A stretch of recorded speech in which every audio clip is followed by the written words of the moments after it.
नाज़रीन, अॼु असां अव्हांखे अहिड़ी शख़्सियत खां मिलायूं था जेको अखियूं न हूंदे बि कमाए गुज़ारो करे थो ऐं पिननि खे ऐब सम्झे थो। हाफ़िज़ मोहम्मद इस्माइल। अच्छा इस्माइल, तव्हां नाबीना थी ही कहिड़ो कमु करियो था?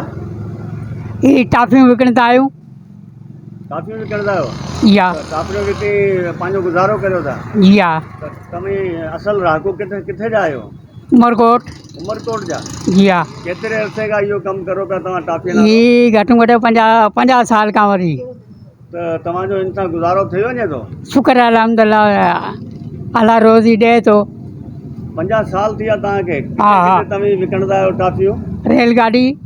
रेलगाॾी विकिणंदा हुआ, हाणे गाॾियुनि ते इन्हनि ते लोकल ते आहियूं।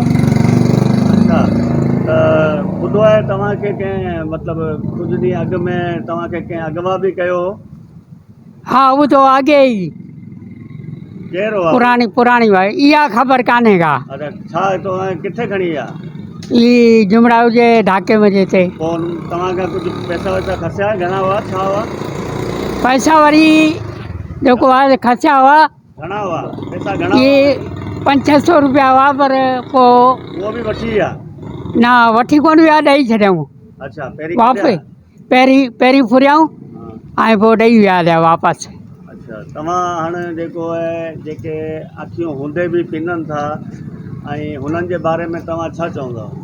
बसि उन्हनि जो ज़मीर उन्हनि सां आहे। बसि मुंहिंजो कोन थो इहो कमु करियां हर भरू। उन्हनि खे बि कमाइणु खपे न? उन्हनि खे कमाइणु खपे, पर कमाइनि त कमाए कोन था सघनि। जोगी जा हथ पैर सलामत आहिनि, हीउ पिने पियो। तो खानदानी पिनण आहिनि बाबा को नए सके का जोगी किथे था पिनो रहीस ना हुजण जे बावजूद बि जेको आहे इहो जेको पिने कोन थो, पंहिंजो मज़दूरी करे थो। तव्हां छो कोन था मज़दूरी करियो? असांजे पीउ ॾाॾे जो धंधो ई नांग बलाउनि खां मुरलियुनि खां मुंहिंजा बाबा दुनिया तो पिनण हीर सिकी आहे। खानदानी असांजी आहे, इहो धंधो ॿुधी। बाक़ी दुनिया तो हीर ॿिया तो पिननि पिया हीर, बाक़ी असांजो तो खानदानी पिछो आहे। पिननि सां तव्हांजो गुज़ारो थी वेंदो आहे? बसि मिड़े 200-300 रुपया मिली वेंदा चांहि पाणी जा, ॿियो हाणे छा कयूं बाबा। जी नाज़रीन, हाफ़िज़ मोहम्मद इस्माइल पिननि बदिरां कमाए खाए पियो, त हिन मां इहो साबित थियो त महिनत में ई अज़मत आहे। अकबर अली राजपूत, इब्रन न्यूज़, कोट गुलाम मोहम्मद।